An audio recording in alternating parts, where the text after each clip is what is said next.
안녕하세요. 최다은 변호사입니다. 오늘은 전과라는 게 어떤 의미인지에 대해서 말씀을 드리려고 합니다. 많은 분들께서 벌금형 전과가 있다 뭐 그런 얘기를 하면은 뭐 성범죄 전과가 생기면은 큰일 나잖아요 뭐 이런 식으로 얘기하면 변호사님 제가 알아보니까 벌금형은 2년만 지나면 실효가 된다라고 하던데 그러면 전과가 없었던 것처럼 되는 거 아닌가요? 별거 아닌 거 아닌가요? 제 일상생활에 문제가 있습니까? 라고 물어보시는 분들이 있어요. 그럼 굉장히 당혹스럽지. 왜냐하면 일상생활에 문제가 없는 거 아니냐고 말을 한다면 맞을 수는 있어요. 그런데 지금 중요한 게 뭐냐면 수사기관에서 다음번에 내가 어떤 의심을 사는 행동을 했을 때 용의자가 됐을 때라든지 이런 경우가 생겼을 때 나를 어떻게 볼 것이냐, 그럼 과연 벌금형이 있다가 실효가 됐을 때는 없는 걸로 볼 것이냐, 혹은 합의가 돼서 반의사 불벌죄에서 합의가 됐는데 그러면 공소권 없음 처분을 받거나 아니면은 공소기각 판결을 받거나 이런 거는 되는 거 아니야? 그럼 아무것도 없어지는 거 아니야? 그냥 정말 사라져버리는 거 아닌가? 라고 궁금해하실 것 같아서 형사전문 변호사인 제 입장에서, 그리고 수사기관이 보는 입장에서, 법원이 보는 입장에서 전과라는 게 뭔지 제가 좀 생생하게 말씀을 드리려고 합니다.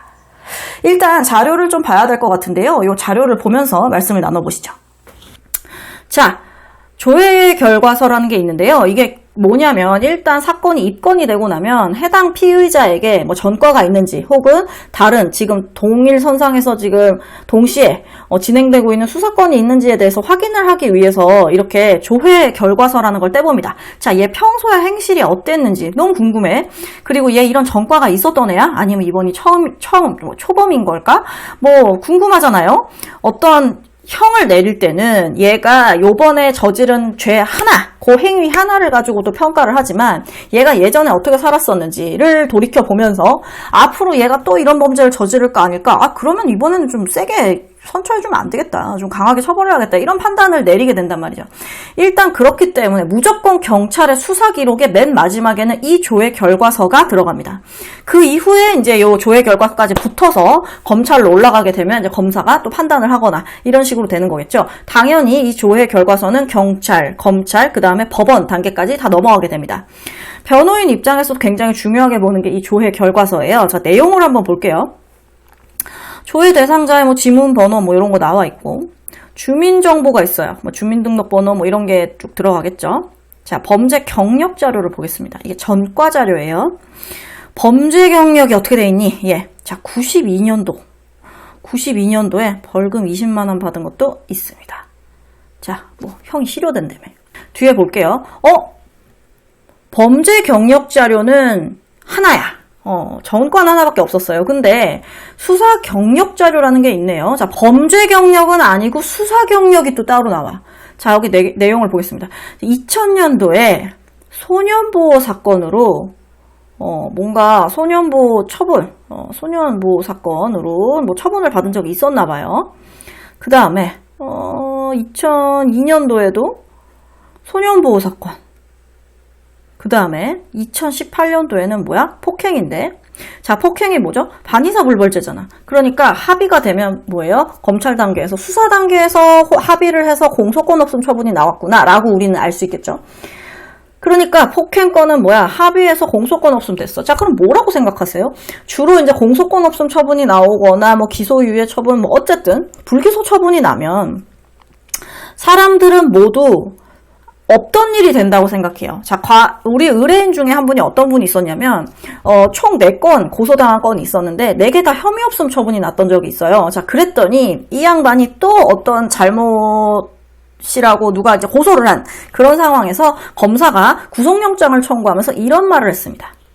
피의자는, 성폭력 특례법 위반, 절도 등 총 8건의 입건 전력이 있었다. 자, 8건의 입건 전력이 있었대요. 자, 그러니까 입건 전력이라는 게 뭐예요? 이 수사 경력 자료에 하나하나 다 남아있다고. 혐의 없음 처분이 나왔었어. 그래도 여기에 기록이 됩니다.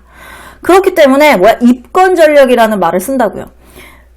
그러니까 자, 2년이 지났으니까 전과가 없어지는 거 아니야? 실효되는 거 아니야? 그런 거는 정말 의미가 없는 말이다 라는 걸 좀 보여드리고 싶었어요. 다시 카메라로 돌아가겠습니다.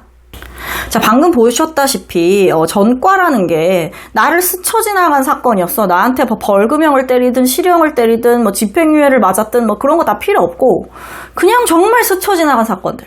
뭐 어렸을 때 좀 실수해서 소년보호 처분 받은 사건이라거나 아니면은 뭐 누구랑 다툼이 있어서 쌍방 폭행을 했든 뭘 했든 근데 원만하게 합의해서 끝냈어. 혹은 심지어 나 진짜 억울하게 고소를 당했는데 나중에 혐의 없음 받았는데도 그게 뭐예요? 수사 경력 자료에 남아있다고요. 그러니까 이게 다 쌓이면 수사기관은 뭐라고 생각해요?